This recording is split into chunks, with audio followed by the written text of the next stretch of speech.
All right, so day 2, guys. We're out here talking about shutter speed. I typically shoot shutter speed on manual, but since for this class we're doing sort of a basic introductory level, we're gonna start in shutter priority mode. You're gonna pick your shutter speed and let the camera do the rest of the work for you.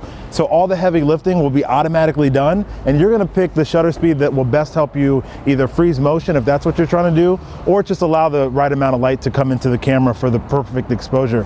We're gonna go ahead and flip the mode from manual over to TV, which is also known as the shutter priority mode.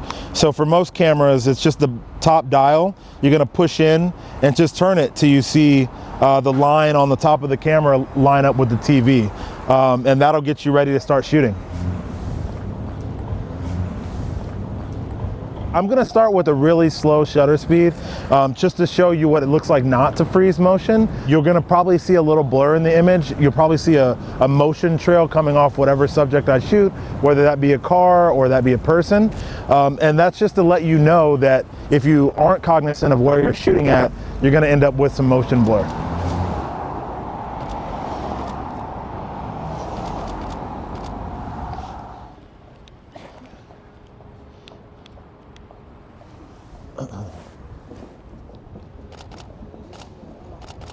So I just did 2 new exposures. I shot a couple frames at 1/500, which is sort of in that grayish area of where you can start freezing motion.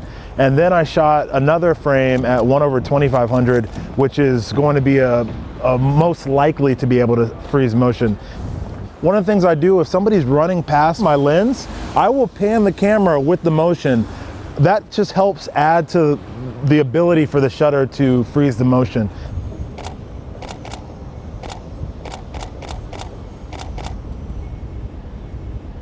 As you're shifting to manual mode, you're gonna be in control of the 3 parts of the exposure triangle now. You're gonna rely on your camera for the exposure meter. So when you look through the lens, it's gonna give you an idea of whether you're a little too dark, a little too light. So you're gonna still use that, but everything else is gonna be you. You're the computer now. So you have your aperture, shutter speed, and ISO that you need to contend with. And what I like to do as a good tip for people beginning with manual mode is I like to decide which of the 3 things are more important to me as I shoot. So since today we're gonna be shooting a couple things moving and trying to freeze those things, the first thing I'm gonna take aim at is the shutter speed. So I'm gonna go ahead and dial in something I know that will work and something that we shot earlier that I know will carry out. So I'm gonna go with 1/2500.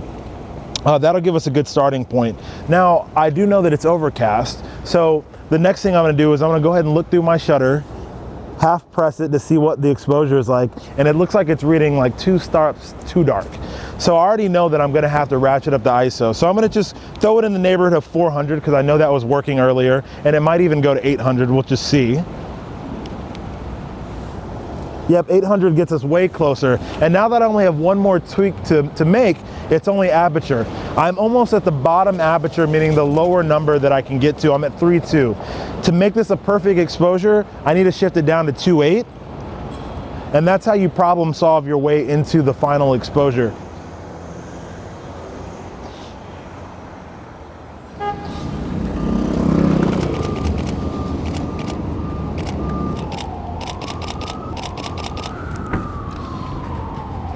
One thing I did try on manual, which is something that some people try when they're shooting, say, NASCAR races or something like that, is they purposely drag their shutter, meaning they use a slow shutter speed in order to freeze the motion of one particular subject while blurring everything else in the motion. And this is where that sort of panning thing that I talked about in the other part of the video will come into play. I put my shutter speed on 1/40, which is super slow, especially with light this bright. I had to jack my aperture up to 9, so not very shallow depth of field. And then I had my ISO on, I believe, 100.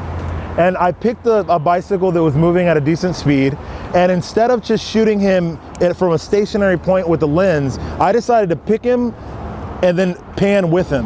And what that allows you to do, if you do it right, and it takes a lot of practice, and I don't know if I got it perfect, but what it allows you to do is it allows you to capture the bike who you're moving with in the frame, keep him in focus, sharp, while everything around him is blurry.